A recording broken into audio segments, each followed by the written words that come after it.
쉬라고 시간 되지? 잠시만요.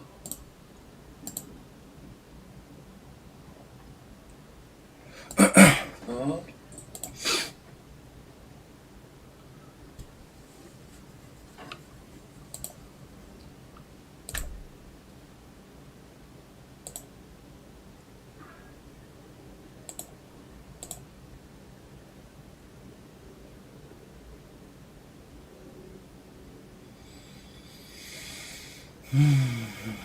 예, 안녕하세요. 반갑습니다. 예, 지금 연결된 것 같네요. 화면이 좀 뿌여가지고. 왜 이렇게 뿌옇지, 오늘? 예, 반갑습니다. 오늘 증시 하락 때문에 워낙 좀 마음이 이게 편하진 않을 거예요. 저 역시도 오늘 좀 마음이 많이 불편한데, 뭐, 증시가 뭐 빠지는 거야 늘상 있을 수 있는 일이긴 한데, 야, 이건 해도 좀 너무 좀 지나치긴 하거든요. 시장 얘기를 조금 평소보단 길게 드릴게요. 화면이 근데 이거 왜 이런지 모르겠어요. 이쪽인가? 오른쪽? 어이씨.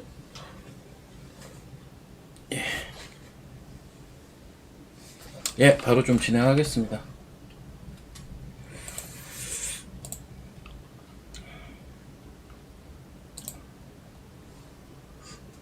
오늘따라 조명이 이상합니다. 예, 좀 뭔가 이상하죠? 왜 이렇게 하얀 게 자꾸 보이지? 이상하네.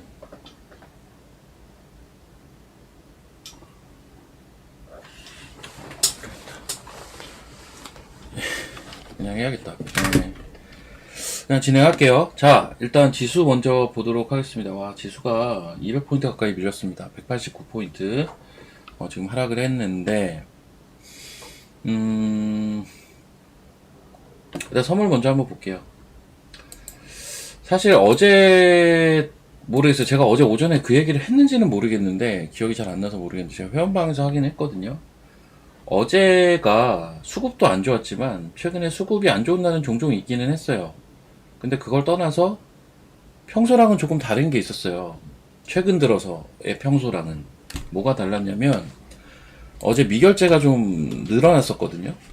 그러니까 최근 들어서 보면, 지수가 조금 쉬고, 그러니까 지수가 즉 조정을 받고, 수급이 좀 안 좋은 날의 특징이, 그래도 미결제가 늘지는 않았어요. 그러니까는, 미결제가 늘면서 빠지는 날은 없었다고요. 미결제가 항상 빠지면서 조정이 나왔었는데, 어제는 좀 특이하게 미결제가 이렇게 늘면서 이렇게 조정이 나왔고, 내가 이거 색깔을 파란색으로 바꿔서, 이거 어제 바꿨는데, 빠졌나? 빨강색으로 바꿀게요. 네. 괜히 기분이 그러네. 빠지면서 이게 같이 늘었거든요. 이게 어제 좀 물론 막판에 그 줄지 않았냐? 이거는 원래 막판엔 줄어요, 만큼은. 평소보다는 오히려 많이 안 줄었죠. 막판에 요거밖에 안 줄었잖아요. 사실 어제는 이 부분이 저는 되게 원래 일반적인 시장에서 장 빠지기 전에 나타나는 현상 중에 하나거든요. 이게 조금 찝찝하긴 했는데, 그래도 최근 시장의 힘을 믿었던 입장에서는 와, 여기까지 빠져? 오늘 수급이 그럼 역대급인가? 그렇지 않아요. 오늘 외국인 2,000개 팔고 있습니다. 예, 그나마 아침에 폭락할 때 외국인들 수급 없었어요. 많이 별로 안 팔고 있거든요. 주식 팝니다. 파는데 사실은 어제가 수급이 더 안 좋았죠. 2조를 팔았잖아요. 어제가 이제 역대급이었고, 옵션 뭐 큰 동향 없습니다. 근데 옵션도 어제가 역대급이었죠. 외국인들이 콜을 250억 팔았으니까요. 참고로 최근에 개인들이 콜을 좀 많이 샀어요. 다 박살 났겠죠. 일단 수급은 이래요. 그래서 어제 수급이 조금 많이 찝찝하긴 했지만, 그리고 어제 보시면 시가부터 매도 신호가 떴잖아요. 제가 요 매도 신호가 떴어요, 여기서. 근데 장이 한 번 더 올라갑니다. 근데 안 바뀌죠. 매수로 안 바뀌죠. 이러면 신호가 한 번 더 뜬다는 얘기인데, 한 번 더 뜬 거거든요. 참고로 이거는 3번까지는 안 떠요, 잘. 3번 뜬 걸 제가 본 적이 없어요, 아직. 1년째 보는데, 2번까지는 뜹니다. 그래서, 이거를 만약에 선물 매매에 만약에 적용을 한다 치면, 여기서 선물 매도하고, 여기서 한 번 더 매도하는 약간 이런 식으로 매매를 하는 게 전 맞다라고 보거든요. 두 번까지는 나올 수가 있다라는 전제 하에. 근데 이제 아무리 그래도 오늘 너무 많이 빠지기는 해요. 그러니까 제가 보던 기술적인 신호나 수급이나 전반적인 미결제 동향이나 오늘도 미결제가 팍 늘었잖아요. 하락을 가리키고 있는 건 맞는데, 야, 이거 사이드카에 걸릴 정도인가? 참고 사이드카가 5%고요. 뭡니까? 서킷 브레이커가 8%입니다. 이게 과연 그 정도 시장인가라는 의문은 드네요. 야, 근데 저건 또 왜 이렇게 올라가냐? 저건 또 왜 이렇게 올라가? 아이고. 자, 근데 여러분들이 궁금한 건 계속 떨어지느냐가 당연히 궁금할 텐데, 당연히 계속 안 떨어지겠죠. 당연히 계속은 안 떨어지겠는데, 지금 시장에 대전제가 바뀐 거는 없어요. 그 대전제라 함은 지금 뭐 미시장에서 간밤에 AI 거품론이 있었다? 근데 그거는 이제 중간중간 계속 있었던 이슈죠. 팔란티어 때문에 사실 거품론이 나온 건데 예전에도 팔란티어 때문에 몇 번 나왔었죠. 그리고 지금 시장에 또 큰 화두가 뭐죠? 유동성이죠. 이게 하루아침에 바뀌겠습니까? 물론 지금 최근에 미국에서 유동성 관련, 단기 유동성 관련 논란은 좀 있어요. 왜냐면 QT를 12월 1일부터 종료한다고 했거든요. QT를 12월 1일부터 종료한다고 했는데, 지금 한 달 정도 남았죠. 오히려 마지막 남아있는 부분들을 좀 더 가열차게 진행을 하고 있다 보니까, 오히려 단기 유동성 얘기는 사실 미국 시장에서는 조금 나오고 있기는 해요.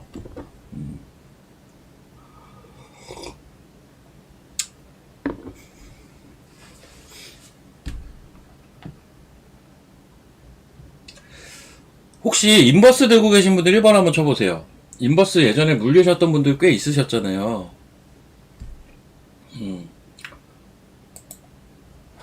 인버스 몇 번이지? 인버스 들고 계신 분들. 참고로 제가 인버스 사라는 건 절대 아닙니다. 저는 인버스 매매는 안 하고요. 이거 26 뭔데? 코덱스 인버스. 이거죠? 252670. 이거.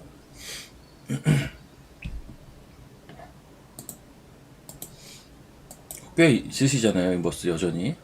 인버스를 이번에 거의 2조 가까이 샀어요. 개인들이 올해 들어와서 어마어마하게 사긴 했어요. 없을 수는 없어요. 그래서 일단 분할 매도하는 라인들이 필요하거든요. 인버스 들고 계신 분들. 제가 지수 한번 볼게요. 거래소 보겠습니다. 제가 지금 선을 2개 거놨는데 저 2개 생각하고 있거든요. 저는 첫 번째 라인은 오늘 이미 아까 하방 돌파가 지금 이미 진행 중에 있어요. 전 1차 라인으로 3950 보고요. 맥시멈 38 보고 있습니다. 3950, 38 보고 있어요. 3950, 3800. 근데 지금 벌써 3910이죠. 3950이 장중에 깨졌어요, 벌써. 물론 이게 종가 기준으로 어떻게 될지는 모르겠습니다. 여기서 아까 보면 막 급락하다가 반등 시도하고 이게 3950 깨지니까 반등 시도한 거라고 저는 보고 있거든요. 계속. 근데 지금 또 밀었어요. 이게 너무 초반에 빨리 밀어서 그래요. 너무 초반에 빨리 밀어서 그래요.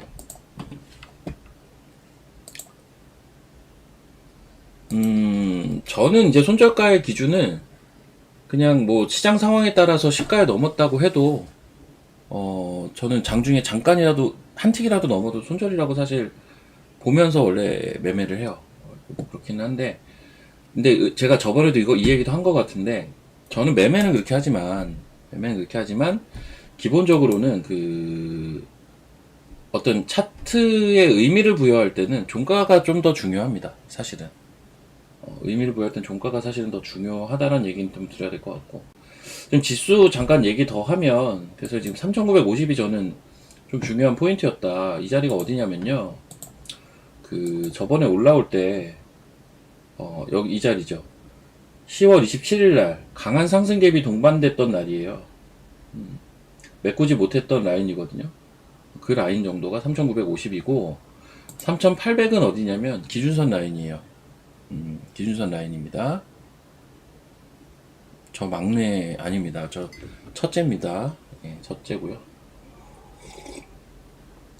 자, 그리고 지금 보시면 보통 이렇게 급락할 때 저는 해외 시장과의 밸런스도 좀 보거든요. 지금 보시면 나스닥은 여기 11선과 21선 사이에 위치해 있죠. S&P 500 마찬가지입니다.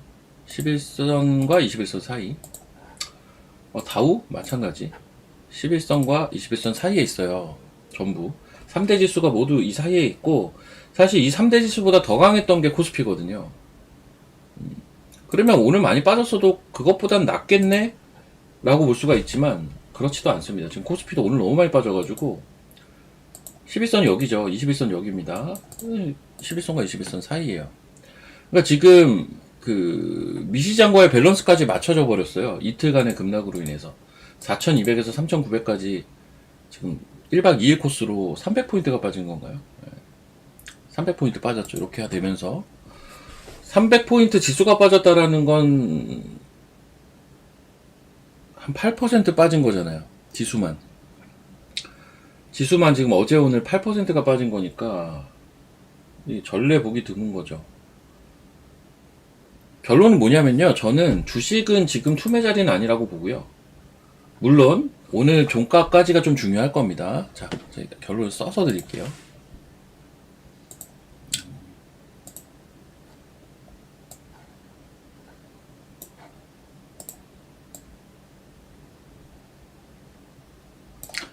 이거 아예 그냥 제가 아까 장 초반에 시장이 워낙 빠르게 빠져가지고 제가 이제 회원분들한테 시황 문자를 원래 잘 안 보내거든요.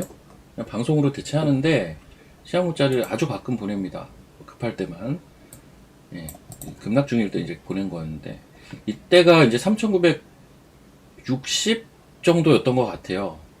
3,960 정도 막 쏟아지고 있을 때였고, 저는 3,950 1차 지지라인이라고 이미 보냈고, 2차 지지라인은 여기서는 제가 보내지는 않았는데 그 자리는 저는 3,800 보고 있기는 해요. 그리고 아까 보니까 이제 투매가 많이 나오고 있더라고요. 그러니까 지금 3,920이잖아요. 지금 레벨에서 전 투매는 의미 없어 보여요. 아까 초반에 던지는 건 오케이예요. 심지어 저희 오늘 회원방도 아침에 시작하자마자 땡 하자마자 손절만 따다닥 나갔어요. 손절만.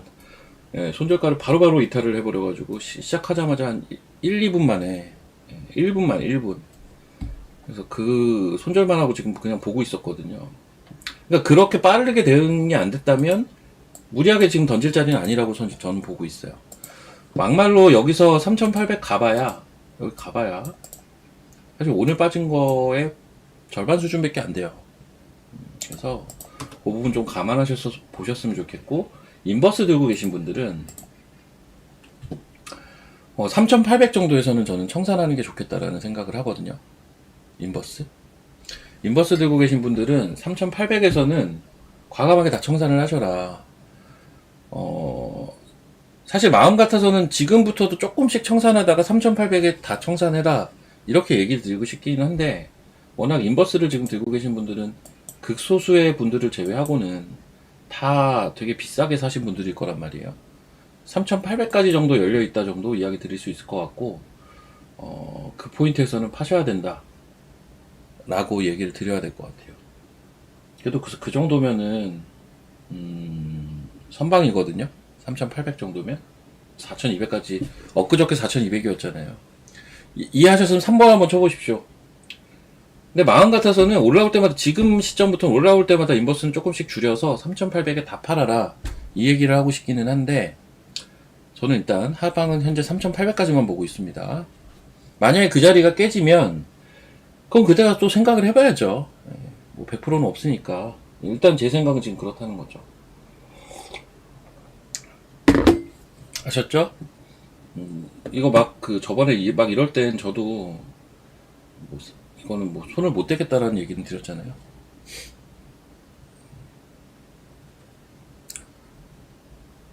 절대 손이 안 나가면 최소한 절반이라도.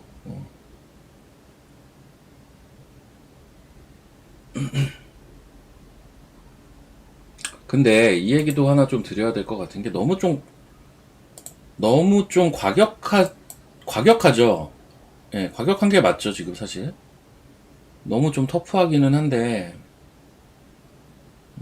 또 이 와중에 보고 있던 게 올라가니까 좀 그렇긴 하네. 잠깐 종목들을 보면. 원래 장 빠질 때 많이 올라가는 게 신규 상장주거든요. 제가 사실 삼익제약 보고 있었는데, 이, 아까 강보합이었는데, 예, 제가 보고 있을 땐 강보합이었는데, 야, 이거 봐. 내가 유튜브 시작하면서부터 올라가가지고, 씨.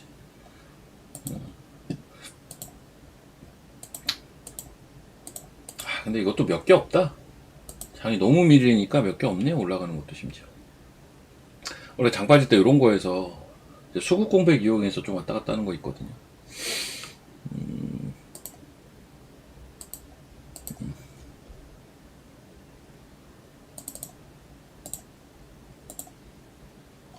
시장 너무 심하게 뺀다.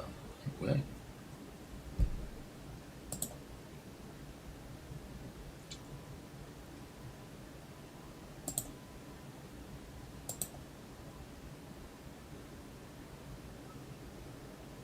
그러니까 종목들 보니까 말문이 막히는데요. 말문이 막히는데 제가 사실 표정 관리를 잘 못해서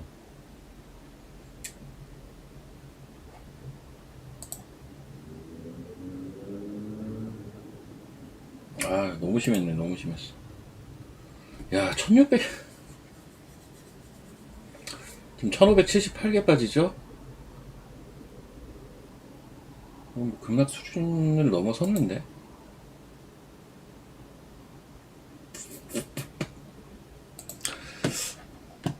제가 지금 얘기를 뭔 얘기 하려고 했더라? 제가 지금 얘기를 하려고 했던 게 사실 이 포인트였거든요.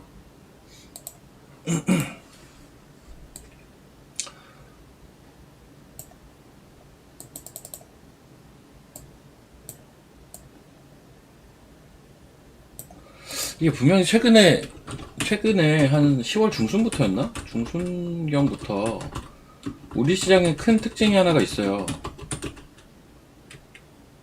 제가 몇 번 반복해서 이야기했던 건데, 높은 변동성과 지나친 쏠림, 이 두 개가 되게 심했거든요, 사실. 그래서 제가 뭐 이런 표현도 썼을 거예요. 조정이 나와야 될 만한 자리에서도 안 나오는데, 지수상은 사실 등락비가 너무 안 좋고, 등락비가 안 좋다는 게 사실 이게 쏠림이잖아요. 등락비가 너무 안 좋고 변동성도 너무 크다.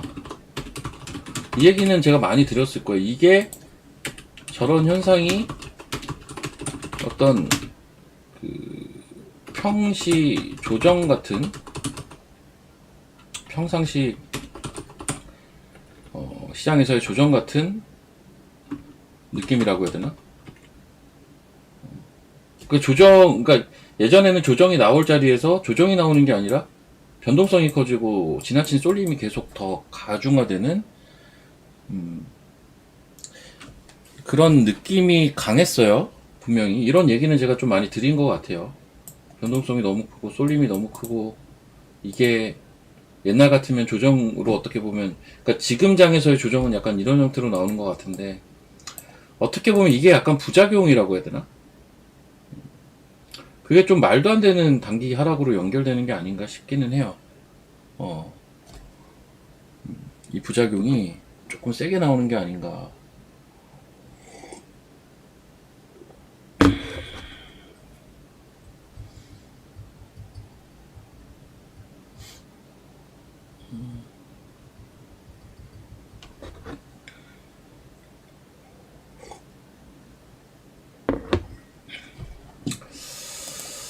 여튼, 야, 이 말하는 이제 3,900도 위태롭네요.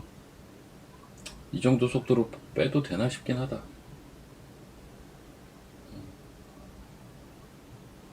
지금 같은 시간 열린 일본 증시는 어떤가요?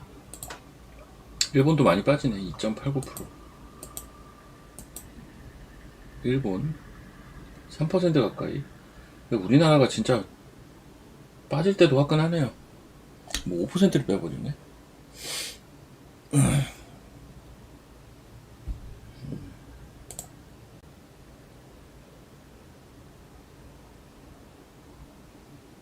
자, 이런 걸 보고 이제 저런 얘기 전 나올 줄 알았습니다.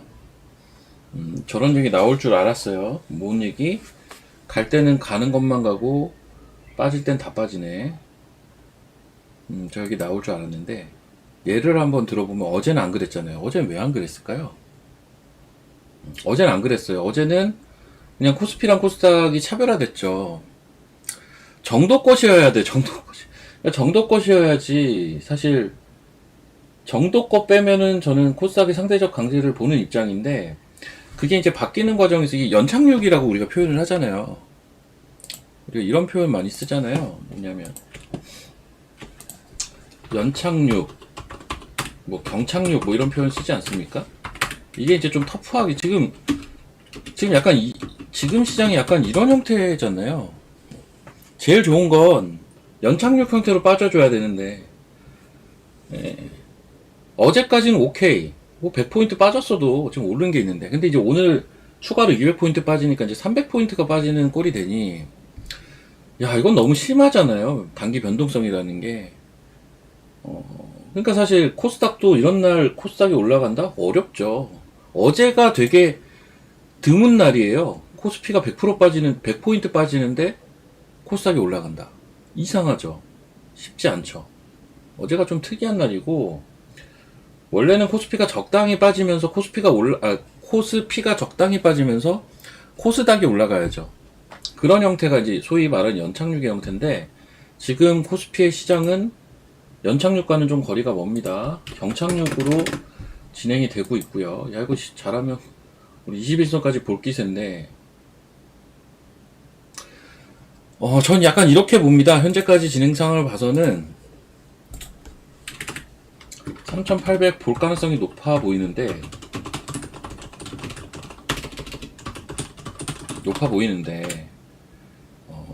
거기가 저점일 것 같고요.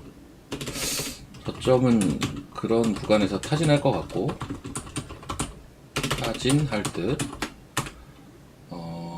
외국인들의 선물 환매수와 미결제 약정 감소 포인트 체크를 해야 될 것 같고요. 어느 지점에서 이렇게 되는지 그리고 만약 오늘 종가 기준 극적으로 3950 이상으로 끝나면 요것도 다시 또 체크가 필요합니다.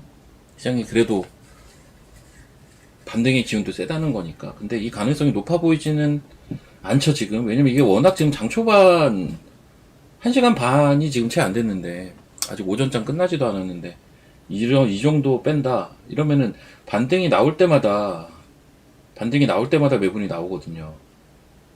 왜? 추가로 더 빠질 것이라고 볼 수밖에 없으니까. 추가로 더 빠질 것이라고 보여지니까 반등이 나올 때마다 이렇게 되면 변동성이 너무 커져 있기 때문에 지금 3,900 살짝 깨졌네 벌써. 근데 이건 적당히 해야지 모든 걸. 뭐 하자는 거지 모르겠네. 그리고 요거는 뭐냐면 이제 보여드리면 요겁니다. 오늘 매도죠. 이제 외국인들이 사실 선물을 그동안 어땠어요? 이게 뭐 저 역시도 마찬가지이기는 한데 수급이 안 좋다 얘기는 많이 했지만 이걸 무릅쓰고 계속 올라왔어요. 이게 말이 되나 싶을 정도로 지수만 보면 파생 쪽 수급이 좋지가 않거든요 계속. 근데 어떻게 저기까지 가지? 이게 말이 되나? 그 포인트가 제가 언제부터였냐면 지난주인가부터는 제가 손났다고 했죠. 지수에 대해서 제가 손났다라는 표현까지도 드렸던 것 같은데 이런 거죠. 제가 아마 예전에 3800 PT 기준으로 쉬어가면서 코스닥 장세 올 거다 이런 얘기를 처음에 했을 거예요. 아마 이건 한 2주 된 것 같고요. 근데 이제 3800을 넘어가죠. 저는 오버슈팅으로 보고 있었어요. 이거를 오버슈팅으로 보고 있었고 이게 이제 4천을 넘어가면서 이제 모르겠다는 표현을 제가 했던 것 같아요. 이제 모르겠다 지수는. 너무 가니까 여기서부터는 제가 이제 그냥 모르겠다라는 표현을 좀 드린 것 같거든요. 이거 기억하시면 3번 한번 쳐보십시오. 제가 딱 느꼈던 감정이 4,000 넘어가고 4,100, 4,050 막 이랬을 때 이제 이런 표현을 썼어요.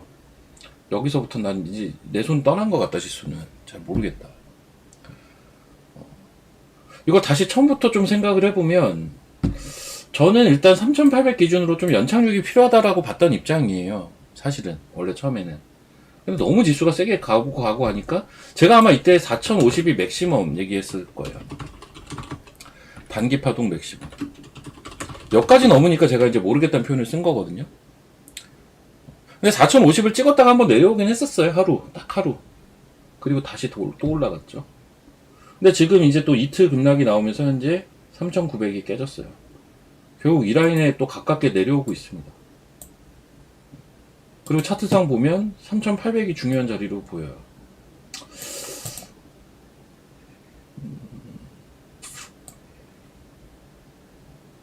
애초에 4,000을 안 넘어갔어야 돼. 애초에 4,000을 다이렉트로 안 넘어갔어야 조금 더 시장이 스무스했을 것 같은데 너무 오버를 한 것 같아요. 지수가 너무 오버를 한 것 같고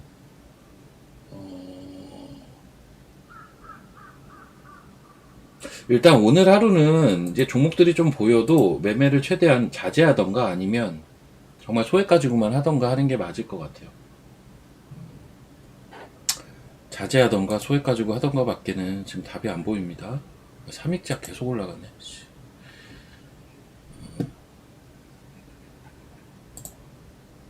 그러니까 이런 날 갈 수 있는 주식이라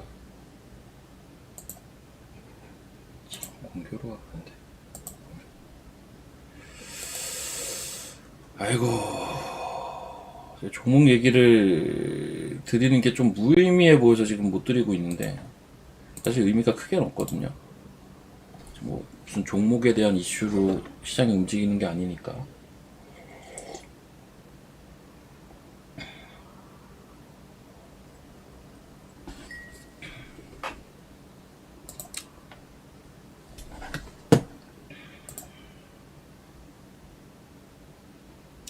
그나마 바이오?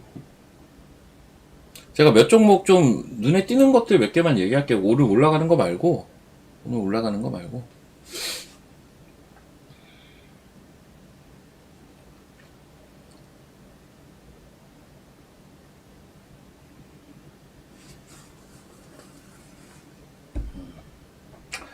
일단 제가 좋다고 많이 강조했던 에이프릴 한번 잠깐 보면 에이프릴 잠깐 보면 여기 선도 그어놓은 것 같긴 한데 이제 저는 이제 여기서 사서 여기서 팔았다고 얘긴 드렸을 거예요. 근데 어제 이제 슈팅이 더 나왔죠. 이거 선 그어놓은 건 뭐였냐면 이제 내려오면 다시 살려고 사실 보고 있었거든요. 그래서 이 추세를 보고 있었어요. 요 패턴을 딱 보고 있었고, 그래서 대략 4만원 넘어가기 전에 나는 빠질 거라고는 봤어요. 이 선을 괜히 거는 게 아니라 어제 거는 건데, 이제 오늘 장 빠지면서 이제 밀리는 거죠, 여기서. 밀리는 거고, 이제 뭐 깊숙이 밀리면 뭐 이런 라인까지도 밀릴 수가 있을 텐데, 그게 아니면 대략 5일선 정도가 조정 폭이겠죠. 뭐 지수 상황이나 이런 거에 따라 다를 거고. 그러면 이 종목은 없는 사람 입장에서 공략할 포인트는 딱 두 가지 포인트가 나오는데 35,000원 부근이나 33,000원 부근이 될 거예요. 이제 공략해야 될 포인트가 35,000원, 33,000원 이런 포인트에서 공략하시면 됩니다. 저도 이런 거는 다시 살려고 지금 보고 있어요.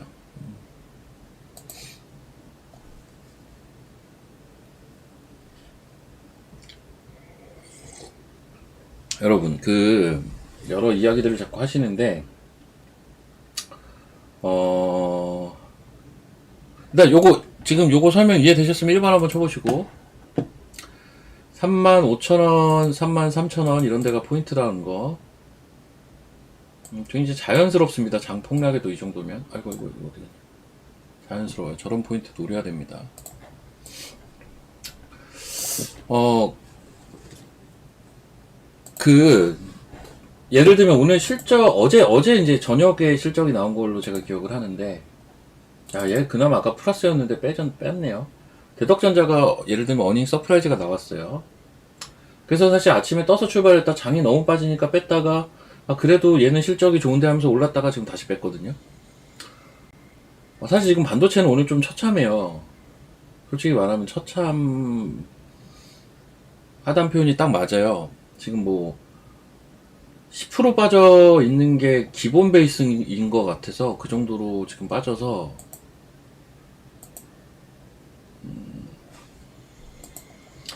보통은 이 하락률 요 등락 상위 상승률 상위와 하락률 상위를 보통 보면 여기에는 그 ETF가 다 포함이 되어 있기 때문에 기본적으로 등락 상위도 여기 지금 인버스가 너무 많은 것 같아요. 지금 보니까 여기 다 인버스잖아요. 이 상승 상위도 보면 제일 밑에 있는 게 한 보통은 8% 언저리일 때가 많고요. 8%에서 10%. 하락 상위는 보통 요즘은 5% 정도가 제일 많았어요. 5%, 6%. 근데 지금은 12%, 그러니까 12% 빠져도 명함도 못 내미는 시장이잖아요, 오늘. 12%가 빠져도 순위권에 못 들어요, 하락률. 이 순위 안에 못 듭니다, 지금. 12%가 빠져도. 이쪽이 이제 오늘 거래가 많은 주식들인데, 노타, 신규 상장주, 노타 AI, 뭐 일부 바이오, 삼익제약, 이것도 신규 상장주죠. 코데즈 컴바인, 품절주입니다. 뭐 이런 거 빼고는 없죠, 올라가는 게. HLB, 뭐, M83이 어제부터 이틀 세네.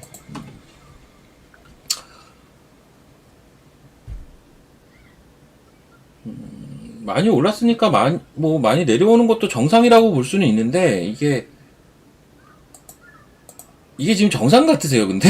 비정상 아닌가? 아니, 정도껏 해야지. 저는 비정상 같은데요?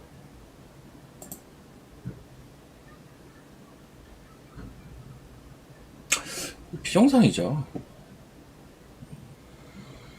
비정상이에요. 제가 가끔 이런 얘기 하거든요. 어떤 얘기를 하냐.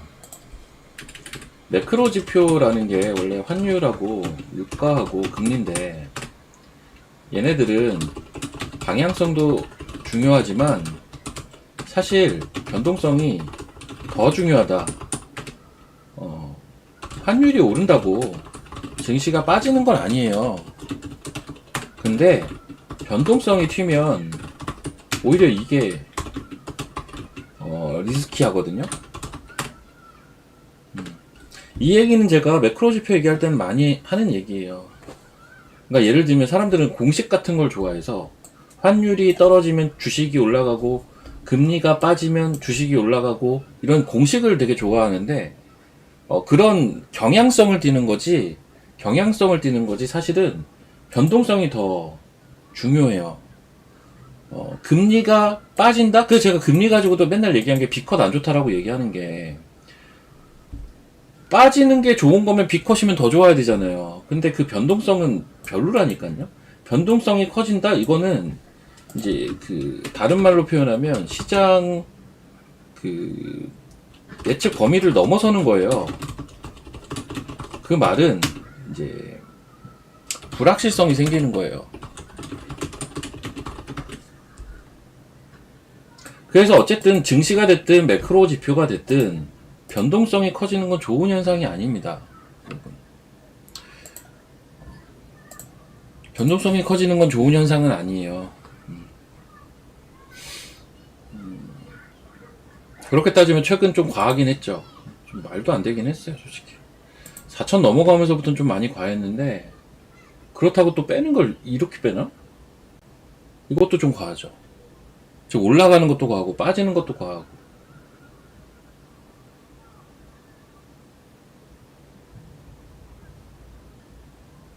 지금 이 속도면 오늘 서킷까지도 보겠는데 지금 6% 빠졌잖아요, 지수가. 서킷이 8%입니다. 사이드카 5%고요. 코스피나 코스닥 오늘 똑같이 빠져요. 선물까지 해서 다 6%씩.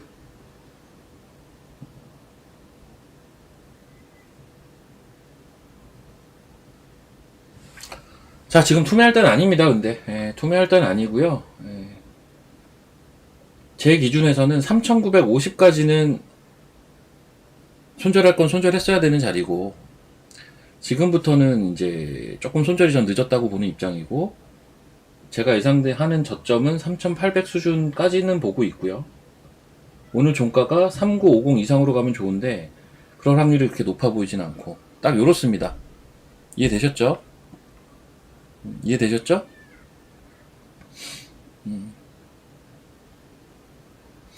이럴 수는 있어요. 이럴 수는 있어요. 3,800까지는 제가 일단 열려있다는 표현을 썼는데요. 지금 3,800 예를 들면 90인가 그렇잖아요. 만약에 오늘 막 이렇게 3950 부근으로 반등한다. 이 라인까지, 부근까지 반등을 만약에 한다, 오늘. 손절 아까 초반에 못 하신 것들은 조금 손절하면서 보시는 게 맞아요. 아셨죠? 어?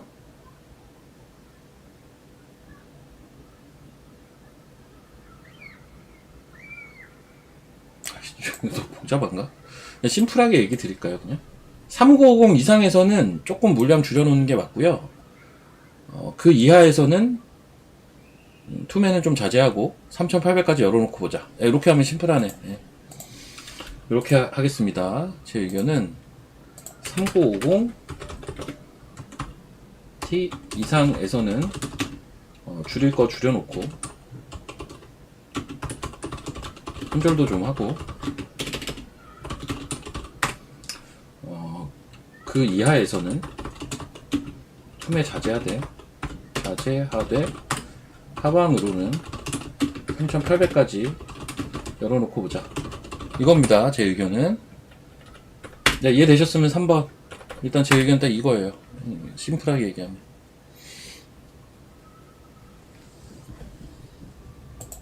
사실 오늘 아침에 초반에 좀 손절이 나갔어요. 정상이긴 해요. 저도 초반에 이렇게 빠른 시간 내에 연달아 종목들을 따다닥 손절한 적 처음이에요. 솔직히. 그 정도로 시작부터 이상해 하긴 했어요. 종목들이 너무 안 좋더라고요. 출발이나 이런 게. 이렇게 보시고 환율 잠깐 볼게요. 항상 이럴 때는 이제 사람들이 환율을 체크하고요. 저 역시도 마찬가지긴 하거든요.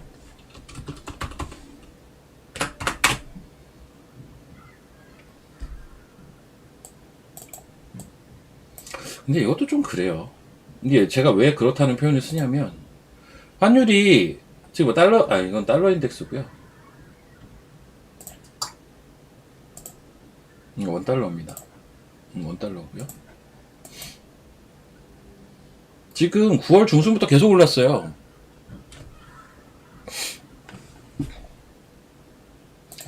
그러니까 환율이 올라서 빠진다라는 논리 자체가 참 애매한 게 뭐냐면, 환율은 이때부터 계속 올랐거든요. 이렇게. 그럼 이게 과연 환율이 올라서 빠지는 겁니까?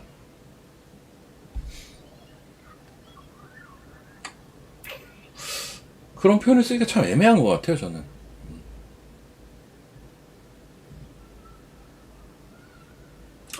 그런 표현 쓰기가 좀 애매한 것 같고, 환율 1450원 레벨? 하기 쉬운 자리 아닌데, 지금 보니까 또.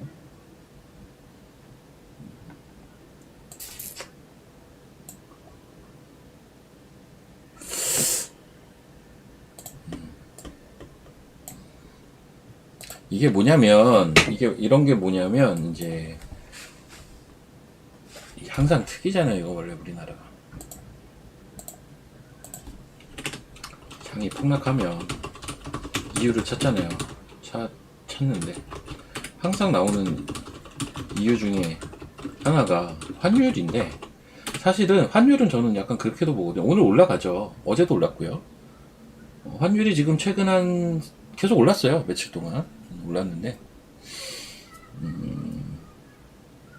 환율이 올라서 원화 가치가 빠져서 외국인들이 팔아서 주식이 파진다 라는 논리거든요. 뭐 맞죠. 틀린 소리는 아닌데, 근데 이거는 약간 범인 찾기에 가깝다고 봐요. 저는 범인 찾기에 가깝다고 보고, 반대로 장이 급락해도 환율이 올라요. 이게 뭐 닭이 먼저인지 달걀이 먼저인지, 에? 닭이 먼저인지 달걀이 먼저인지 이거는 그냥 같이 발생하는 현상이고 장이 폭락할 땐 당연히 수급도 안 좋겠죠. 약간 그런 거거든요. 이게 우리나라 항상 보면 장 폭락하면 이유를 찾고 환율을 보죠. 지표를 보기 시작합니다. 예전에 뭐 봤어요? 맨날 그 CPI 보고 맨날 이랬잖아요. 예전에 CPI가 처음에 뭔지도 잘 몰랐던 분들도 소비자 물가 지표는 이제 다 아는 지표가 돼버렸고, 옛날에 맨날 이랬고, 금리 보고 막 이런 거 보잖아요. 매크로 지표를 막 보죠. 그래서 이것 때문에 빠지는 거구나 이렇게 이유를 자꾸 찾는데 저는 그렇게 보고 있지는 않습니다. 악재는 은근히 계속 있었어요. 셧다운부터 해서 시장에 부담 주는 요소는 계속 있었다고요. 왜 그때는 무시하고 올라가고 지금은 빠지죠? 전 그것 때문에 보진 않고요. 너무 좀 오버해서 올라온 감은 분명히 있다라고는 봐요. 좀 적당히 올라갔어야지. 적당히 속도 조절, 이게 가끔 그런 표현 쓰잖아요. 건강한 조정 뭐 이런 얘기 하잖아요. 건강한 조정은 진짜 있어요. 건강하게 조정을 받는 게 아까 얘기한 연착륙을 얘기하는 거예요. 그렇게 이제 건강하게 조정을 받아야 조금 더 순리대로 움직이긴 하죠. 터프하게 변동성이 생기면 변수가 많아지죠. 지금이 딱 그런 것 같아요.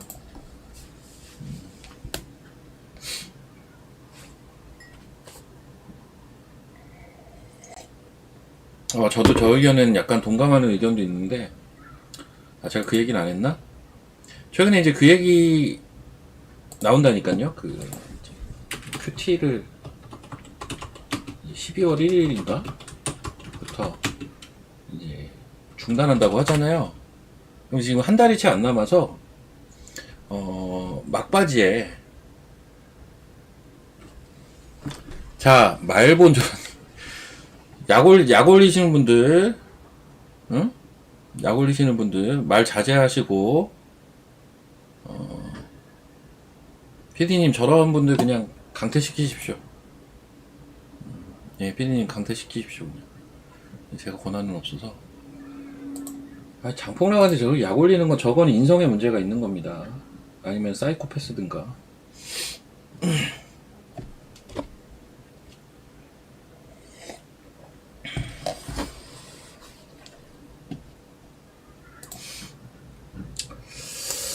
좀 반등 좀 해라, 근데. 적당히 좀 해야지. 아유, 참. 보통 이 정도 빠지면 외국인들이 선물 10,000개, 20,000개 때리는데, 1,000개밖에 안 때리네. 그동안 하도 많이 때려놔가지고.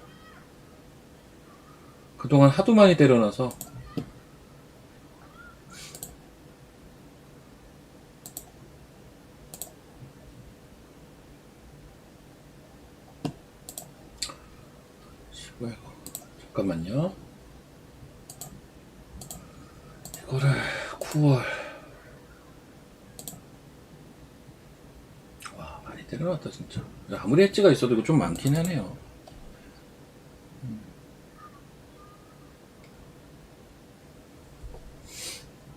예, 이게 뭐냐면요. 9월 동시만기 이후 9월 동시만기 이후 외국인들의 선물 수급입니다. 엄청 때려놨죠. 엄청 때려놨어요. 그럼 이런 이야기 할 수 있죠. 지수가 이때부터 얼마나 올랐는데 얘네들 박살났겠네?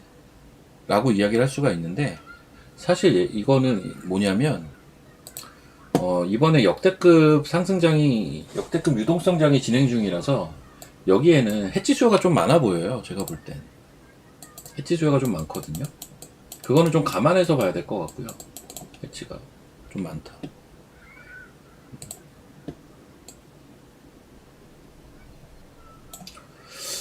많아요. 5만 개는 너무 많습니다. 5만 개, 5만 4천 개 역대급 규모기는 해요. 그러니까 오늘은 매도가 별로 안 나오잖아요. 아마 더 매도 칠 수 있는 수량이 안 될걸요, 아마.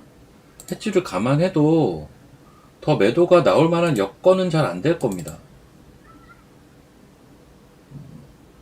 얘네도 자금의 한계가 있기 때문에 상방이든 하방이든 특정 범위를 잘 안 넘어가는데, 그게 5만 개거든요. 5만 개 근데 넘어가 있네 이미.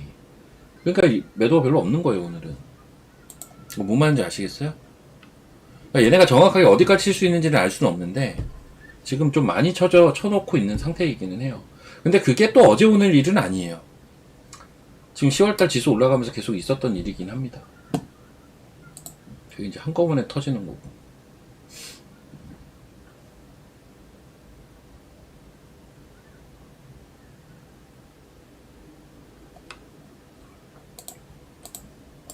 자, 제가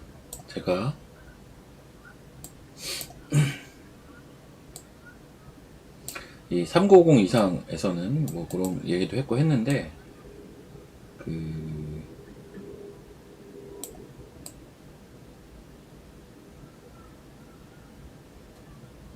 여기 아예 딴 데다 써놨나?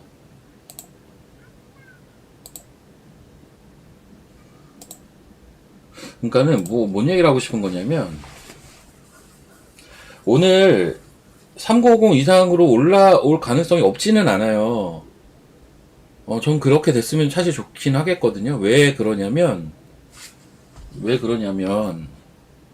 보세요. 오늘 종가가 되게 중요합니다.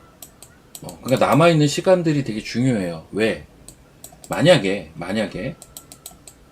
종가 기준으로 3950 이상이라고 가정을 해봅시다. 이상이라고 가정을 해볼게요. 만약에 3900 이하라고 가정을 해볼게요. 3950 이상이면 지수가 어쨌든 한 3800을 한번 볼 수 있다라는 가정이더라도 지금 4200부터 빠진 거잖아요. 4200부터 지금 꽂아 내린 건데 변동이 너무 커요. 이거 좀 줄여야 돼요. 빠지더라도 줄이면서 가야 돼. 연착륙 하는 형태를 조금이라도 만들어야 되거든요, 사실은. 만약에 오늘 다이렉트로 3900 이하로 끝난다? 이러면 뭐 다이렉트로 내일 3800 바로 볼 수도 있겠죠. 뭐 그럴 수도 있겠지만, 이렇게 경착륙 형태로 가는 것보다는 그래도 밑꼬리 달아주고 하면서 뭐 반등했다가 다시 빠지고 반등했다가 다시 빠지더라도 이렇게 변동을 줄이면서 이런 자리로 좀 횡보하는 그림으로 가야 코스닥으로 매기 이전이 원활하게 이루어져요. 우리가 노리는 건 사실 그거잖아요. 우리가 노리는 건 그건데, 이렇게 속도감 있게 빠져버리면 코스닥도 배겨내질 못하죠. 응?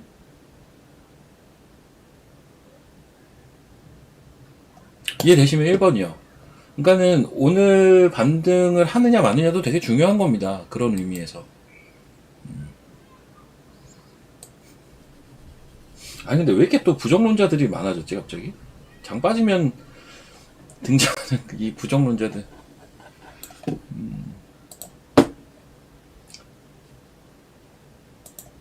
반등 좀 해야 되는데 근데 진짜로 너무 세게 밀어가지고.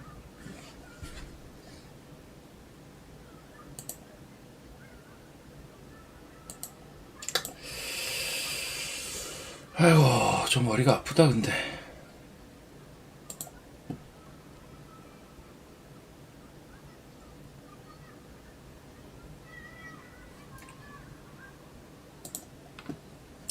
좀 머리가 지끈거리긴 하네요.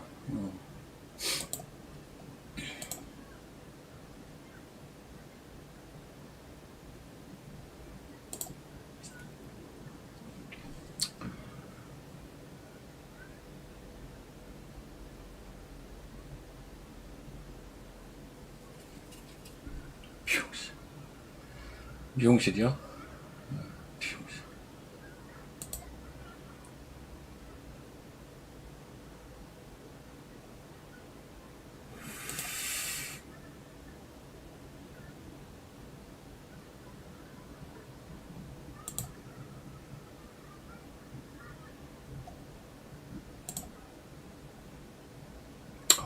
진짜 끔찍하게 빠지고 있네. 저는 사실 이렇게 장 빠질 때 좀 딜레마가 뭐냐면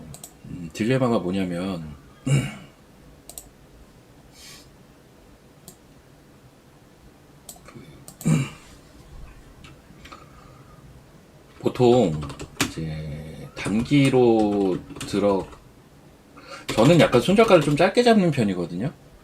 예를 들면 저는 5%에서 보통 한 8% 이렇게 잡는단 말이에요. 8% 손절가를 잡아놓으면 오늘 같은 날은 90%의 종목이 손절이 나갈 수밖에 없어요.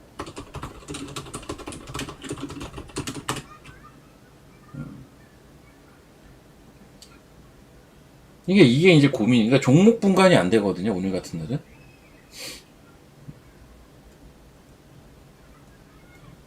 열 종목 중에 9개는 손절이 나갈 수밖에 없는 상황이라고요. 이 정도 가격을 장중에 안 가기가 어렵거든요. 오늘 같은 날 어떻게 이 정도 가격을 안 가요? 안 가는 게 있긴 한데 극소수죠. 극소수.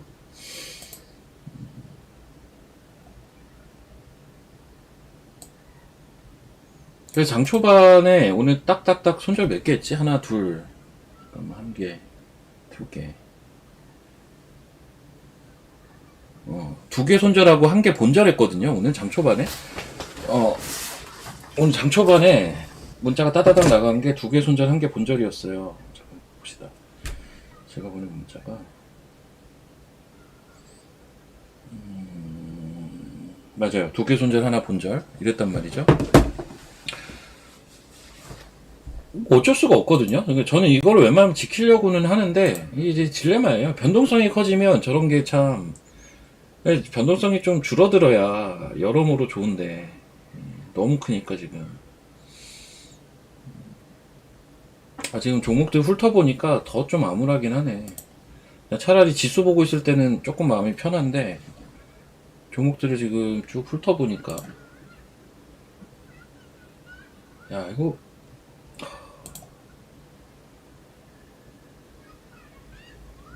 5% 이상 안 빠진 거 찾기가 더 어려운데? 예.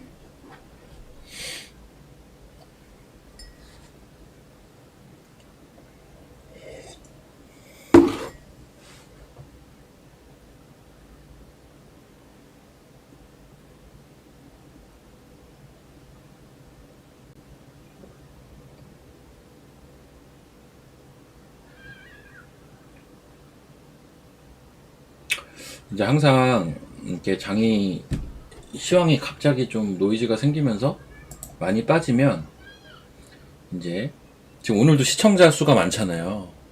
지금 1800명이 넘게 보고 계세요. 제가 지금 요거 유튜브 지금 한 2달에서 3달? 3달 가까이 진행을 하고 있는 동안 현재 지금 시청자 수가 제일 많습니다.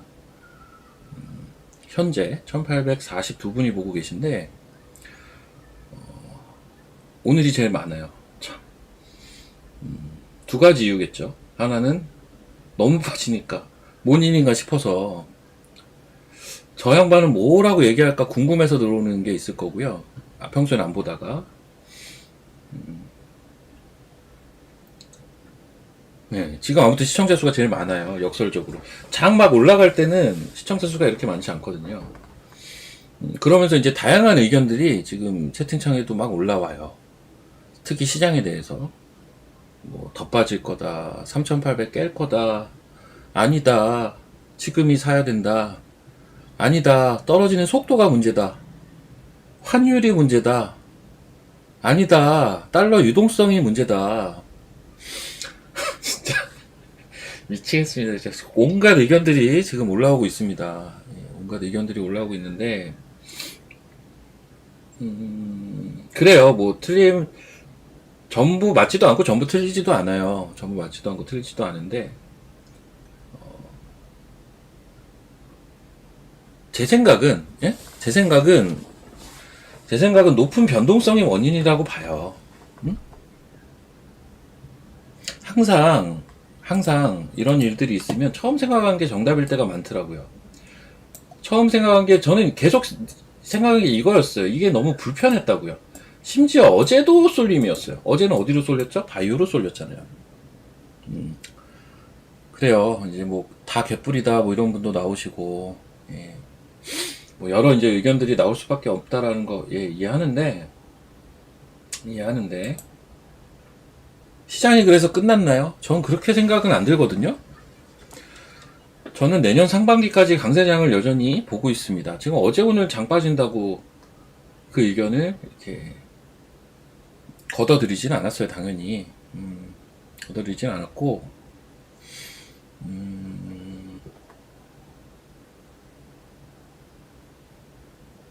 근데 그 생각은 조금 더 확고해졌어요. 어떤 생각이냐면 코스닥 위주로 봐야 될 것 같다라는 생각은 조금 더 강합니다. 제가 왜 이 생각이 더 강해졌냐면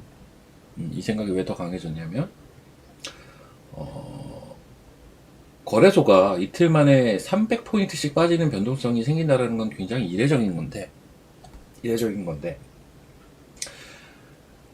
거래소는 지수상으로 지금 분명히 부담이 많아요. 심해요. 기술적으로도 그렇고 수급으로도 그렇고 그런데도 장이 간다라는 논리는 이건 유동성 장이어야 가능하거든요. 근데 저는 유동성 장이라고 보는 사람이잖아요. 그러면 그 유동성이 다른 데로 발산이 될 거예요. 그 가능성이 당연히 높은 건 덜 올라가는 쪽이고 주식시장 내에서는 그게 코스닥이 될 수밖에 없어요. 그래서 이제 시장이 변화하는 과도기에서 어떤 변화가 있는 과도기에서 나타나는 부작용. 그러니까 지금 시장은 아이고 뭐야 내가 두 개를 열어놨구나. 지금 시장은 이게 아니라 이게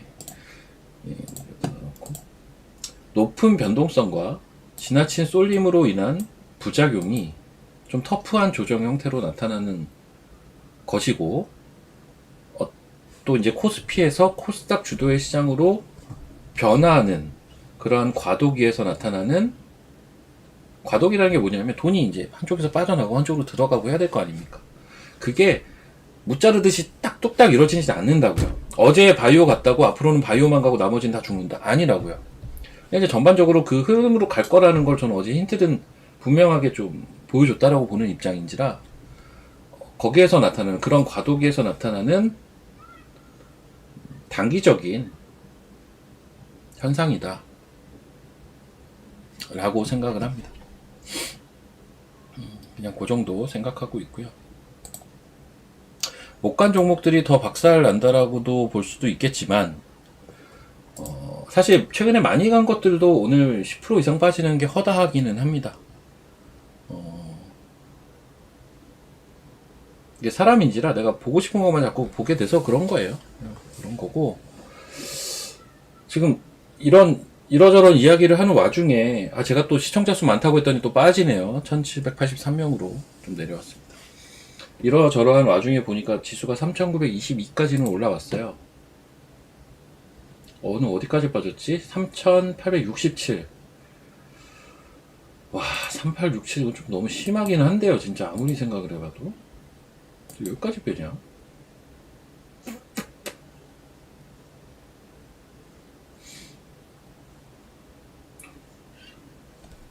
대단하다 진짜.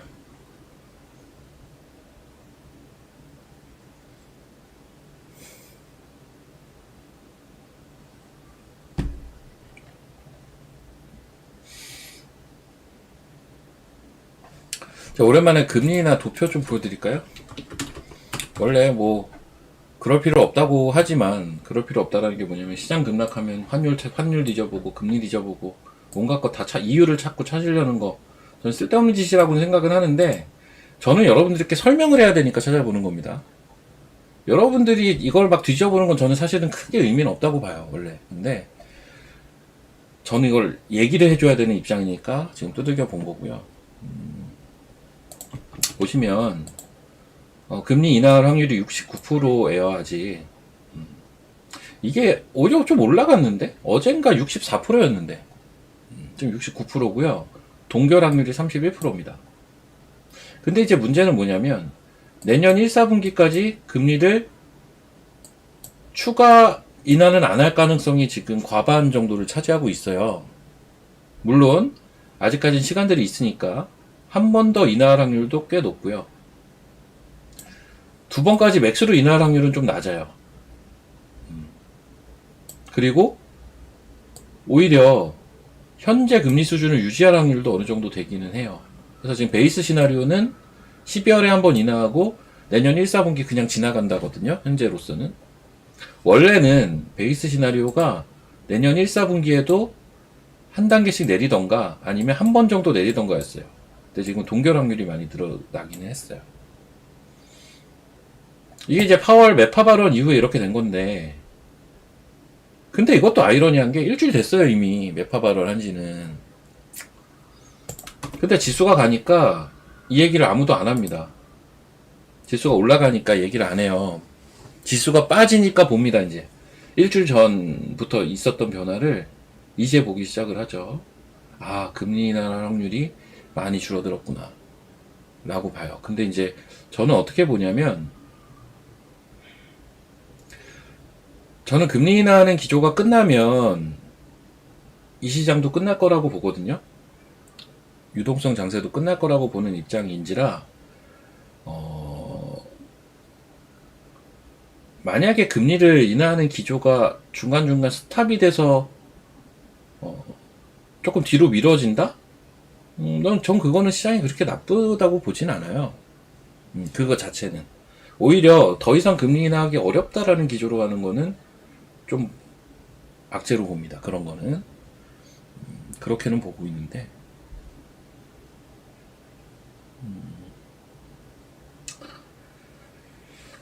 아이고, 근데 그냥 그렇게 생각합시다. 인버스도 살아야죠.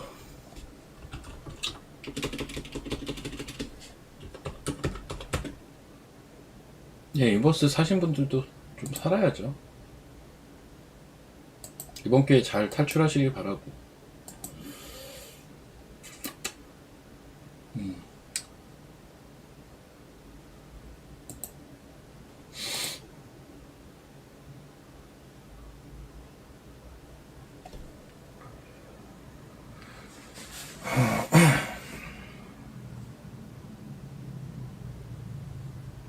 지금 오늘 뭔가 신규 매수를 하기에 그렇게 적절하지는 않아요. 매수를 하더라도 소액만 하시는 게 맞아 보입니다.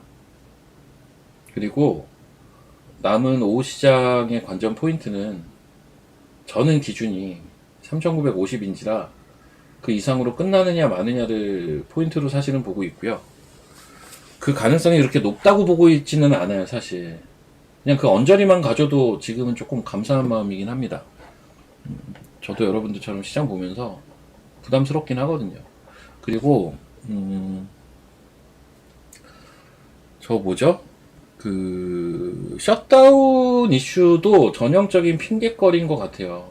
셧다운 때문에 빠진다는 조금 너무 나갔고, 셧다운은 지금 얘기 나온 지 진짜 오래됐잖아요. 진짜 오래됐는데 셧다운은 뭐 미국의 정치적인 문제고 해결되겠죠. 이번 주에 해결될 수 있다라는 의견들도 좀 있는 것으로 알고 있는데 셧다운이 그렇게 뇌관은 아닙니다. 장기화되면 문제겠지만 아직 시장 그런 우려 때문에 지금 빠지는 건 아니에요. 조금 지났지. 야, 근데 한미약품 이 와중에 세다. 이게 뭐야? 신고가죠 지금. 부럽네 한미약품. 아이고 막하노. 시장이 너무 빠져서 그런가 HTS가 버벅됩니다. 한미약품 유라클은 왜 간가요?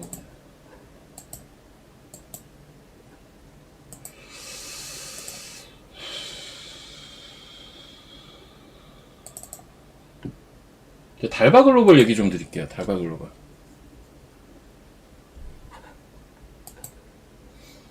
속도감에 대한 우려는 있는데요. 저는 이거 이번에 사실 15만원 언저리 내려오면 사고 싶긴 하거든요. 근데 저는 저점 나왔다라고 일단 계산하고 볼 거고요. 이제는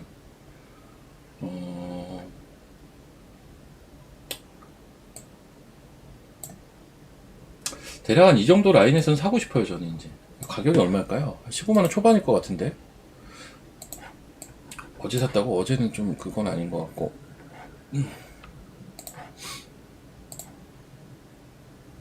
15만 2천원, 3천원이네.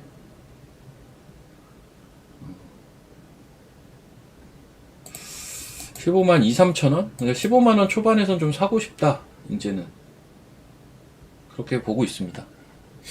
그렇게 보고 있고, 이제 뭐 기술적인 근거는, 이거는 전 언더슈팅이 나온 거라고 보고요.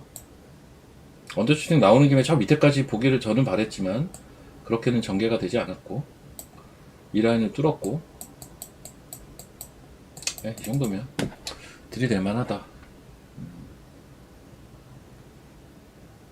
라는 생각이 드네요.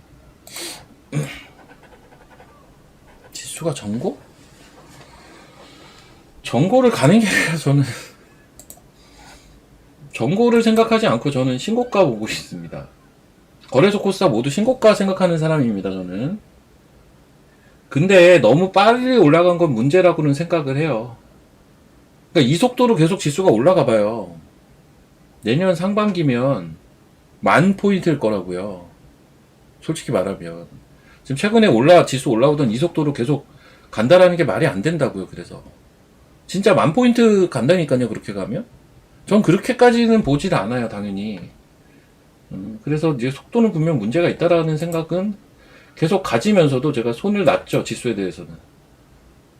생각보다 자꾸 더 가니까. 전 맥시멈 4,050 봤었는데, 원래. 그거보다 더 가버렸으니까요.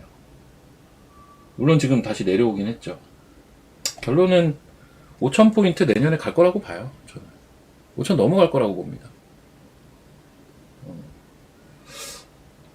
6,000까지도 가지 않을까라는 생각 정도는 하고 있어요. 6,000 정도까지는 가능하겠다.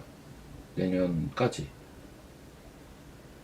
근데 그 이상까지는 생각은 안 하고요. 너무 많이 올랐어요. 근데. 너무 많이 오르긴 했어요. 한 번에. 그리고 코스닥은 저는 한 1,500 이상은 가야 될 것 같거든요. 아무리 못 가도.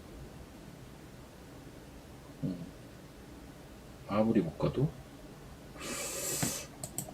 코스닥이 좀 많이 남았다고 생각해요. 그래서.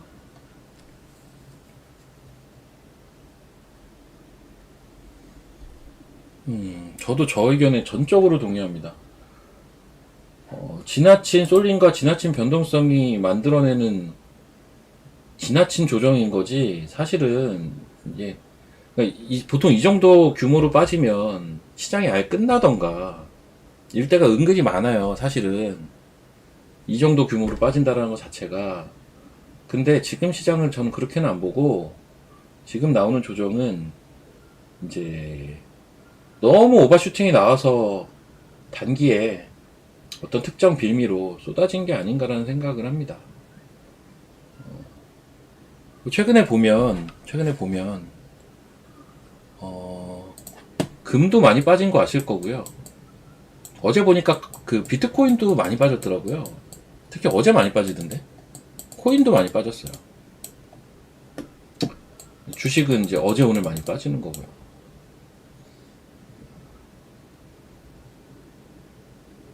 제가 이유 되지 말라고는 하는데, 그래서 저는 가장 큰 이유는 그거를 봐요. 가장 큰 이유는 뭘 보냐면, 최근에 자꾸 들리는 얘기가 달러 유동성 얘기가 자꾸 나오긴 해요. 단기 달러 유동성. 단기 달러 유동성. 이게 이제 12월에 QT 종료를 앞두고 나타나는 현상 정도로 저는 보고 있거든요. 그래서 11월에만 나타날 수 있는 어떤 단기적인 흐름으로 저는 일단은 파악을 하고 있고요. 왜냐면 이게 에쿼티가 같이 다 빠지니까. 전 약간 요거가 제일 지금 유력한 하락의 원인이라고 생각은 합니다. 급격한 하락의 원인. 근데 저거는 만약에 제 생각이 맞다면 이 하락은 길게 가긴 어려운 하락입니다. 당연히. 기한도 어느 정도 정해져 있고.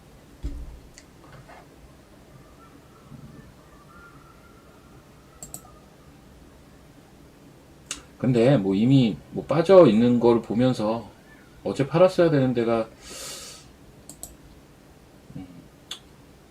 사실 의미는 없죠. 네. 의미는 없고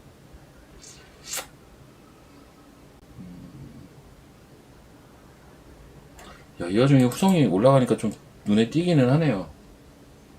3937 지수 은근히 좀 올라왔네요.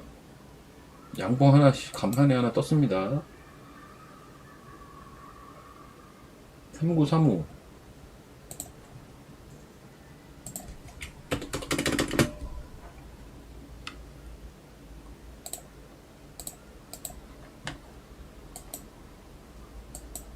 근데 1A로 빠지기엔 아침에 너무 빨리 확 빼버려가지고. 그러니까 최근에 올라오는 속도로 올라가면 내년에 만이라고도 얘기 드렸지만, 오늘 아침에 빠지는 속도로 오늘 하루 동안 빠지면 오늘 지수가 어디를 가 있겠습니까? 저기가 있는 거 아니에요? 속도가 너무 빨라요. 아침에 너무 빨리 빼니까 그 속도로 오늘 하루 종일 빠진다 쳐봐요. 3,400가 있겠다 오늘. 말이 안 되잖아요.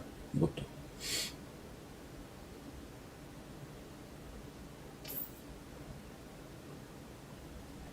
이게 그 단계라는 게 있는데 저는 오늘 3,950 이하로 빼고 있던 아까까지의 상황 있잖아요. 언더슈팅이라고 봐요. 단기 언더슈팅. 이 이하로 빼던 상황 자체가 저는 언더슈팅이라고 실제로 보고 있고, 그래서 굳이 거기서 투매할 필요는 없다라는 입장인데, 이런 거죠. 실제 그 포인트에서 이렇게 반등 시도를 계속 했던 거거든요. 이거 완전 언더슈팅 같은데 이 정도는 회복이 될 수 있어요. 근데 문제는 이게 유지가 되느냐 혹은 그 이상으로 갔다가 뭐 이런 식으로 가느냐, 이 문제인데 이게 그렇게 쉬워 보이진 않긴 하죠. 아침에 빼던 그 속도와 그 에너지를 우리는 분명 봤기 때문에 저는 3,950 이상으로 여전히 끝나기가 쉬워 보이진 않습니다. 그래서 그 이상에서는 저는 아침에 컷하지 못했던 물량들을 오히려 줄여놨다가 맥시멈 3,800까지 내려오는 걸 계산하면서 차분히 보는 게 조금 더 낫다라는 생각은 해요. 아까 그 얘기도 한 거고. 그래서 이제 섹터 저 오늘 11시 20분까지 진행하거든요. 11시 20분까지 진행을 하고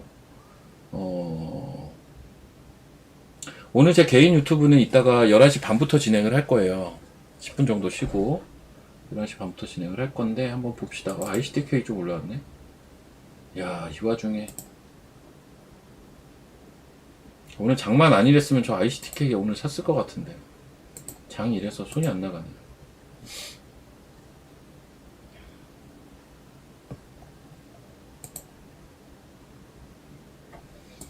좀 이제 반등 좀 하자.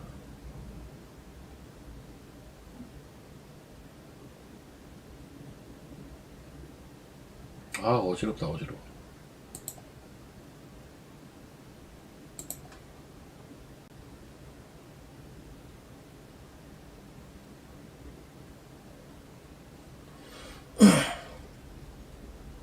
개파락을 오늘 메꾸진 못하겠죠. 추후엔 메꾸겠죠. 아니, 그 오늘 발생한 개파락을 오늘 메꾼다고요?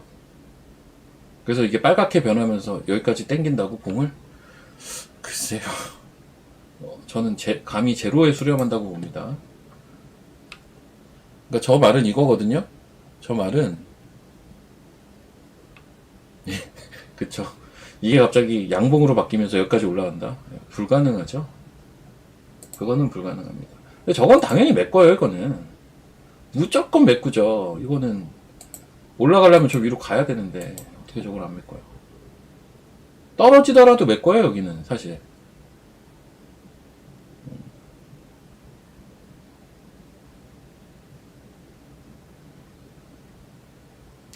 오추성님 잘하셨네. 예.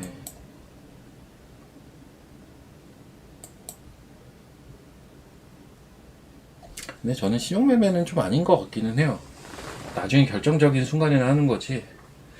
신용매매는 평소에 좀 자제를 하셔라 항상 얘기는 하는데 신용이 생각보다 자잘자잘 벌다가 한 번에 다 털려서 여튼 이런 얘기를 하면 그래도 좀 위안을 삼으시더라고요. 어떤 얘기냐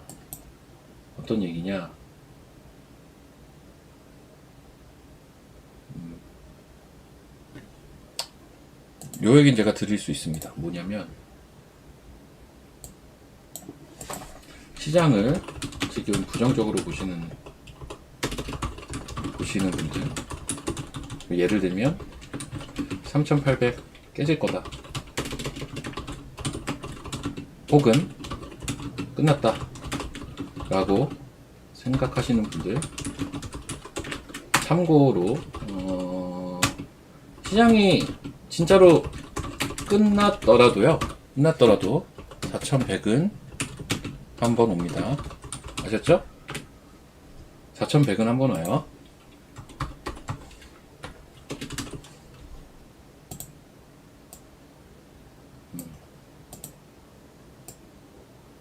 4,100 한번 옵니다. 이거는 시장이 깨지더라도 그래요.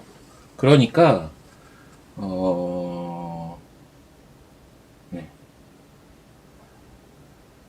상방은 4100, 하방은 3800.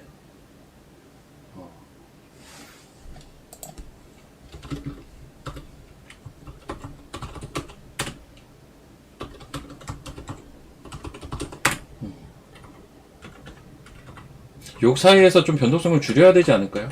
저는 그렇게 보여지거든요. 4100 무조건 와요, 이거는. 자, 아시겠으면 1번. 심지어 요 하방을 깨고 내려간다 쳐도 여기는 한번 반등 옵니다, 이거는. 예. 무조건 옵니다. 대덕전자 실적 좋아요. 아침에 올랐었는데 장이 너무 깨지니까 빠졌다가 지금 또 장 반등 시도하니까 올라오나 보죠. 실적이 좋습니다.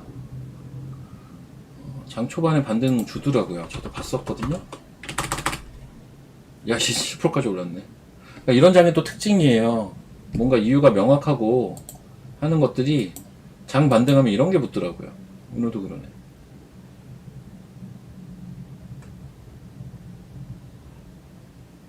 야, 이 와중에 8%야?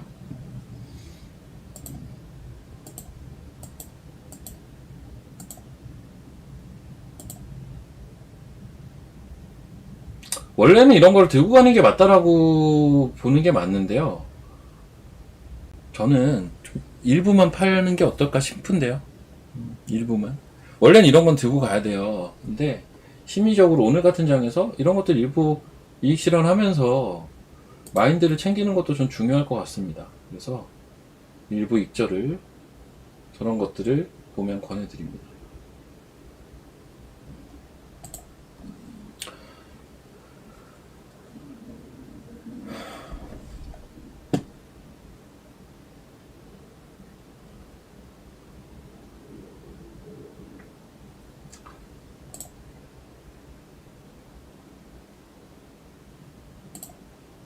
아, 이놈의 케이징씨 진짜 어질어질하다 진짜.